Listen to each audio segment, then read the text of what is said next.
In this unit or section, we will discuss political parties in the state of Texas. Okay, let's talk about the basics of our political party system and political parties. Some definitions first, or a definition. The definition of a political party is a coalition of interest groups that sponsor candidates for political office under the organization's name. And of course, once they do that, they try to use their party power to influence government and to get things done. But one of the important things you need to look at is this word coalition of interest groups. Basically, we just talked about interest groups in the previous unit or the previous section. And so basically, when interest groups who have a more general commonality to them, such as ideology, either conservative or liberal or whatever, these interest groups kind of come together under the umbrella of a political party. And if these political parties can win elections, then that helps these interest groups, pursue their agenda. So political party, a coalition of interest groups that sponsor candidates for political office under the organization's name. Now, what are the functions of these political parties? Okay, what are the functions of these political parties? One is to nominate candidates. Try to get candidates in office that are Republican or Democrat or Green Party or Libertarian or whatever party you are a part of or you adhere to. The point is to nominate candidates to run for office. Okay, now you want to nominate the most qualified, hopefully, but also ones that have a likelihood of winning, because oftentimes unfortunately in our political system, sometimes the most qualified people aren't necessarily the ones that are the most likely to win for multiple reasons, which we'll probably talk about later. But each party is going to nominate a candidate for most offices. Not all parties nominate a candidate for every office, but one of the main purposes of a political party is to nominate candidates so that you have a Republican running for governor. You nominate a Republican or you nominate a Democrat to run for U.S. Senate for whatever office. Also, one of the party functions or functions of the political parties is to structure the voting choice for the voters. And this is unfortunate because basically, to put it simply, structuring the voting choice means dumbing it down for the electorate, dumbing it down for the voters. Basically, the political parties want you to see the difference between one party and another, and let's just use, for example, they want you to see the difference between the Republicans and the Democrats as very clear and stark, with no ambiguity. Uh, so, basically, when they are trying to reach you as a political party to get you to vote for their candidates, they're going to break it down in a very simple way. The party's going to say, we're good, they're bad. Period. End of story. And that's the narrative they're going to continue to use throughout a campaign because they don't want you to have to think. They don't want the voters digging deep into policies. They don't want the voters doing background research on the individual candidates to find out what skeletons are in their closet. All of them have skeletons. Uh, because if we did dig deep and we did do a little more research with regard to candidates and policy, we would realize that it's not a stark good guys versus bad guys.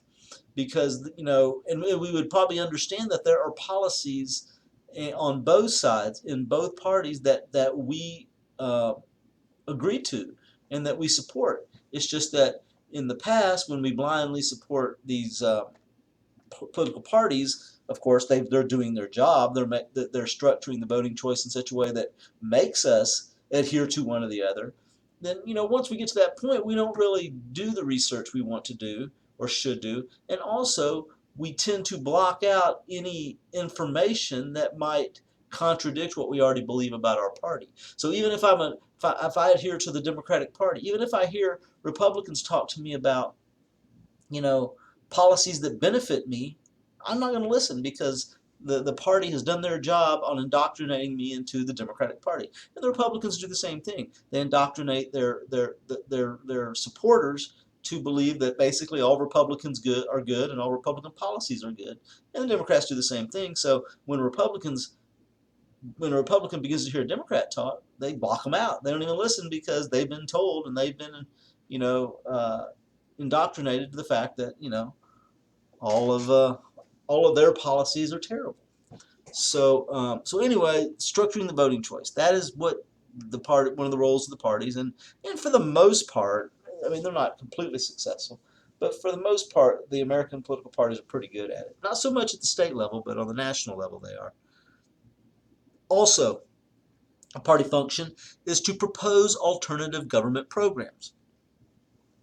If you are the out of power party, so let's say in Texas, you'd be the Democratic Party. And it's because we have a Republican governor and we have a Republican-led Senate and a Republican-led House of Representatives. So the Democrats are the out of power party. So the best way to get back into power is to propose alternative government programs or alternative solutions to problems that are better than what the Republicans promote. Now, sometimes it can be difficult because in a very one-party state or modified one-party state like Texas is, very Republican, it's hard to get Republicans to listen to your alternative government programs.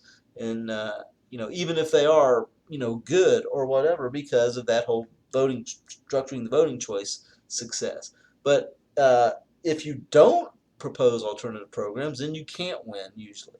You just can't bash the other side and expect to win. Also, party functions include coordinating the actions of government officials. At some point, all of the Republicans in the House of Representatives and then the Senate and in the executive branch and at the local level even and at the national level at some point need to coordinate their actions in order to uh, put forth the agenda and get things done and actually succeed in getting their policies through. Because if you have, the House of Representatives in Texas working separately from the Senate in the state of Texas, trying to do the same thing, but they're not coordinated, well, they can oftentimes work at cross purposes. They can trip each other up. So you want to coordinate actions of the government officials within your party. Now, every state every state is allowed by the Constitution and the federal system to kind of manage and legislate their own parties and their own elections. Now there are some overarching federal laws that apply to all states, but for the most part, states generally uh, manage government and elections themselves. Because most elections are state-centered elections. The president and the vice president are the only truly nationally elected officials. They're elected by the whole nation. Whereas the U.S. senators, the members of the U.S. Senate, while they're in Washington, D.C., they actually, are elected only in their state. House of Representatives, the same thing. State legislators, the same things. So the only elections where citizens of the states elect somebody besides people that represent their own state as president and the vice president. So these elections were put into the hands by the Constitution. They were put into the hands of the states. Most laws that govern elections, candidates, and party activities are state laws.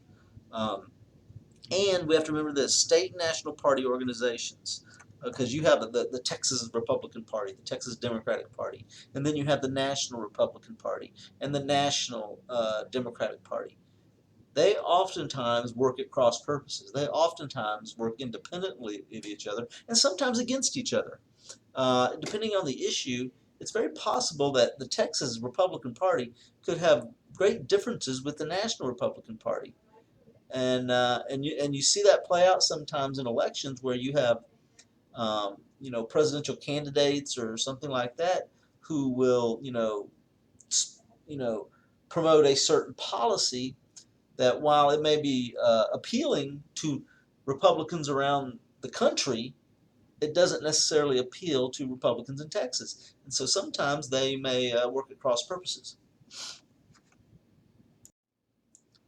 Now, party dominance and party strength has changed over time in the state of Texas. Um, prior to the Civil War, Texas was a Jacksonian democracy state. It was a democratic state that followed the Democratic Party, and was one of the earliest followers once they became a state of uh, the new states of Jacksonian democracy.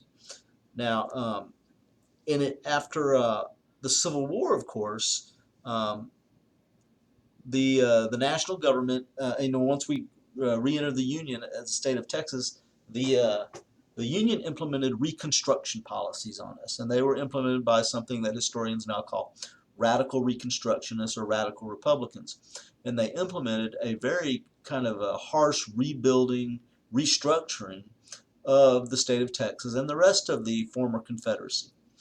And because of this Reconstruction period, uh, Texas and Texans in general basically had a deep-seated, at least the white majority had a deep-seated hatred for the Republican Party for many, many years.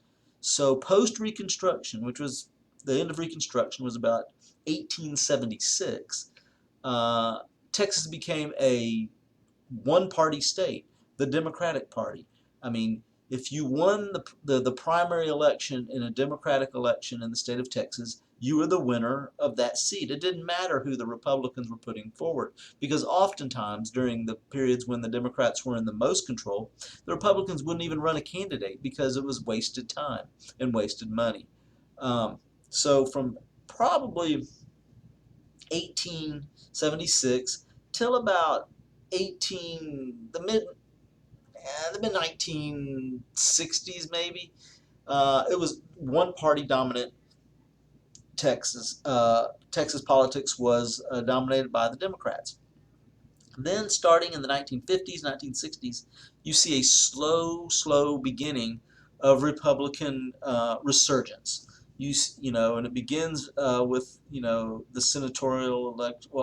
election of John Tower, or actually during the election of Dwight D. Eisenhower in 1952. You have some Democrats voting for Eisenhower as president, but continuing. Eisenhower, of course, was a Republican, voting for Eisenhower as a president, but continuing to vote for the Democrats in their own state. So they began to ticket split, and that began the process of, over time, traditionally conservative Democrats, which is really what made up the Democratic Party after Reconstruction. Conservative Democrats began to break with the more liberal national Democrats and move over little by little to the more conservative Republican Party. And by the 1980s, and as actually 1980 is a pivotal year because that's what we call the Reagan Revolution, the Reagan conservative revolution, when Ronald Reagan won the presidency and kind of ushered in and promoted a more conservative ideology. And at that point, you began to see many conservative Texans who traditionally had voted with the Democrats, now voting with the Republicans. And of course, that's continued to be the progress to this day, to where now basically every statewide office is controlled by a Republican. Now, there are different types of, we label states in different ways with regard to how much party competition there is and who dominates. And three definitions or three categories I want you to know include a modified one-party Republican state. Republicans usually, but not always, control state and local offices. Texas, this is the definition of Texas. Texas is a modified one-party Republican state. Republicans control all the statewide offices, but there are many local offices that are still controlled by Democrats. So we're a modified one-party Republican state. A modified one-party Democratic state is the opposite. Democrats can control most all of the state and local offices, but not all of them. And then what I would argue, and what most political scientists argue, is the best system or the best ratio to have is a two-party competitive state, where state offices are held by a relatively equal number of Democrats and Republicans, and oftentimes, especially seats like the governor's seat, will switch from Democrat to Republican in different years, and that creates more competition. It creates more voter engagement, and it creates more moderate policy that kind of compromises between the two sides. But Texas is a modified one-party Republican state. Now, as I mentioned earlier, party identification has shifted from Democratic majority in 1952, that was that Eisenhower election where people started, Democrats started voting for Republicans on a national level. It shifted from a Democratic majority in 1952 to a Republican majority, and a pretty strong majority in 2009, and even up to today, in 2015, it's still a strong Republican majority in the state of Texas.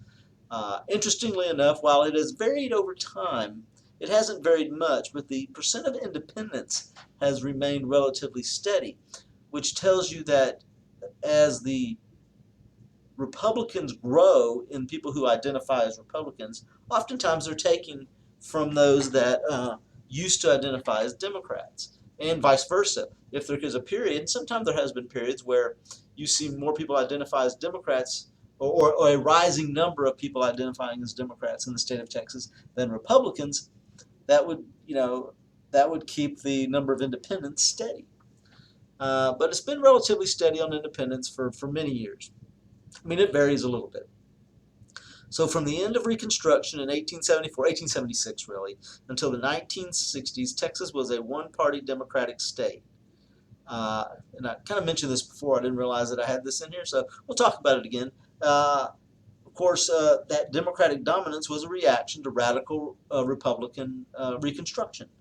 And the coalition that really controlled this party were the landowners, the planter elites that were prior to the Civil War. They were the plantation owners, business interests, oftentimes cattle, maybe some shipping, cattle, cotton, shipping, and then ideological conservatives. Everybody, almost everybody in the Democratic Party after Reconstruction was an ideological conservative. So anyway, they controlled the party during this very long period of Democratic dominance after Reconstruction. Now, eventually, Texas realigned. They had a party realignment, and I had mentioned it to you earlier and more generally, but more specifically, I'm going to talk about some of the pivotal elections that happened that transitioned Texas from a Democratic one-party state to the modified one-party Republican state we are now, where for the most part Republicans control most offices. So shifting from Democratic dominance to Republican dominance, 1952 and 1956. Prior to this, there were these people called Yellow Dog Democrats. Yellow Dog Democrats. And they were so loyal to their party that people said that they would vote for a yellow dog as a Democrat before they would vote for a Republican. Well, by 1952 and 56, both Eisenhower election years, they broke with the party and voted for President Eisenhower, who was a Republican. State Democrats distanced themselves from, on the national level. Now, they're voting for Eisenhower because of national issues, not local issues, but national issues. Because by this time, the 1950s, the Democrats were a very New Deal, Roosevelt, progressive party on the national level. So Roosevelt had his New Deal. Terry Truman, who followed Roosevelt, had the Fair Deal. And most importantly, maybe for the South as a whole, and Texas too, is that the Democrats began embracing civil rights, specifically civil rights for African Americans. And this did not sit well with the conservative Texas Democrats. And so you begin to see the break here between the conservative Texas Democrats and the liberal or more progressive national Democrats. And this is we'll begin to see the break. Then in 1961, when Lyndon Baines Johnson, who was a U.S. Senator at the time, was chosen and accepted the opportunity to be John F. Kennedy's vice president, that means he had to leave or vacate his Senate seat. Well, they had a special election, and Republican John Tower was elected. And he was the first Republican elected to a statewide office since Reconstruction. Okay, so that's a pivotal one right there, because now there's a statewide office holder that is now a Republican in what had traditionally been a democratically dominated state. Then in 1978, Bill Clements was elected as a Republican governor, and he was the first Republican governor since Reconstruction. So Bill Clements is the first Republican governor. John Tower was the first statewide elected uh, Republican since Reconstruction as elected to the U.S. Senate. Then in 1983, once again, Reagan was elected in 80 and began this more quick transition of people switching. Democratic House member Phil Gramm switches to the Republican Party and runs for the Senate, and he wins in 1984. He saw the writing on the wall. He saw how the voters of Texas and the political parties in Texas were transitioning. They're really, you're seeing the end of the traditional conservative Democrats. And Texas is being a, in general, a conservative state. He knew that eventually only Republicans would be able to win statewide office. So he just switched. He said, I align more now with the Republicans and the Democrats, switched parties, and won the election in '84. Then by '88, it's a true two-party state where you're seeing switching back and forth between the governors. You would have a Republican governor, a Democratic governor, a Republican governor, and of course it was a mixture in some of the other statewide offices. Uh, and in the legislature too, you had a pretty good balance, but oftentimes in the legislature, um, the Democrats still controlled either the House or the Senate. But by 1995, and all the way up to today, the Republican Party dominates state level uh, politics. Uh, it's just the way it is, and it looks like it will stay that way for the foreseeable future. Although there are some political scientists who argue that with the emerging Hispanic population and the Republican rhetoric on immigration, that many these young Latinos that live in Texas are going to embrace the Democratic Party because of the immigration stands of many of the Republicans in on the national level, especially. Now, what about party de-alignment? This is the trend that's happening across the country and in Texas somewhat, where people begin to get frustrated with both political parties, and they either reject politics as a whole, or don't embrace or identify with either party and label themselves as independents.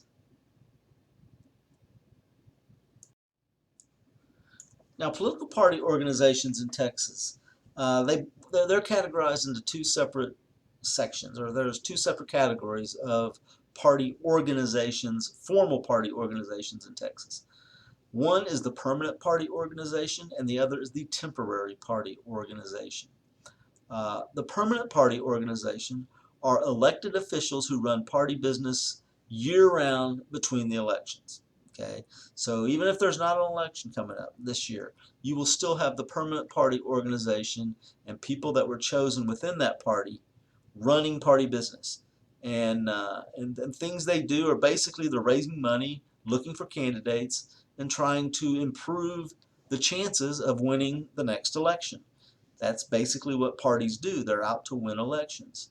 Now, each party, the Republicans and the Democrats in the state of Texas, because they're the two dominant parties, each party has this kind of lineup or this structure of permanent party organization.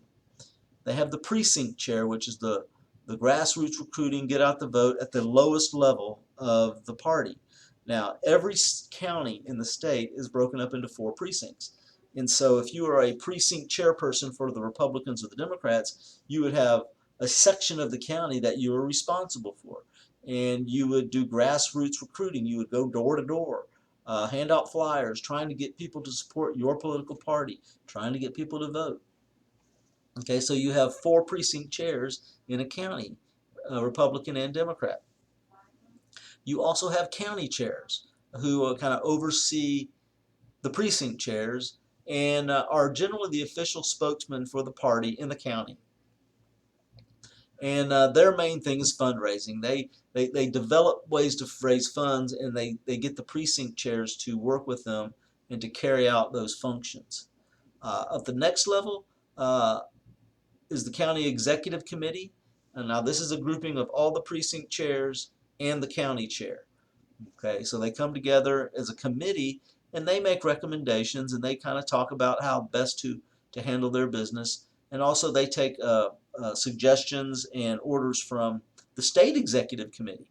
The state executive committee is usually elected by the state house or senate district, the people within there. So whatever the geographic area of the state house that your county is in, well, you and the other counties within that district would vote for your state executive committees to represent your part of the state. Each party elects one man and one woman from each district. Okay? Each party elects one man and one woman from each district. That's a very progressive idea to have a 50-50 distribution in gender, men and women. So basically, these people, they run day-to-day operations. They're out there recruiting, trying to find candidates, trying to persuade voters to vote for their party or even donate money to their party. Now, there's also temporary party organization. Temporary party organization is formed when it's an election year. Okay, when it's time for an election, the temporary party organization are basically conventions or caucuses that are held, which is basically a meeting of party faithful, party leaders in different areas of the state, in different precincts or in different counties, and uh, and during these elections, these primary elections, these temporary party organizations will form, and their main thing that they do is they elect delegates to the next party level. So the precinct or county level would elect delegates to maybe uh, the next level, which could either be a senatorial district level or even the state district or the state convention. And then, of course, at the state convention, they will elect, on presidential election years, they will elect delegates to the national convention for their party, the National Republican Convention or the National Democratic Convention. And what they do along in that process is they develop a party platform. At every convention, they talk about, well, what do we want to do as a party to improve our chances of winning elections and to get more people to vote for us, and then they will take their ideas to the next level and share it with other Democrats or Republicans from other parts of the state or the nation, and come up with a kind of a general cohesive kind of party platform that represents all members of the party. And in conclusion, all information in this presentation, as well as all information in the textbook, may appear on the exam.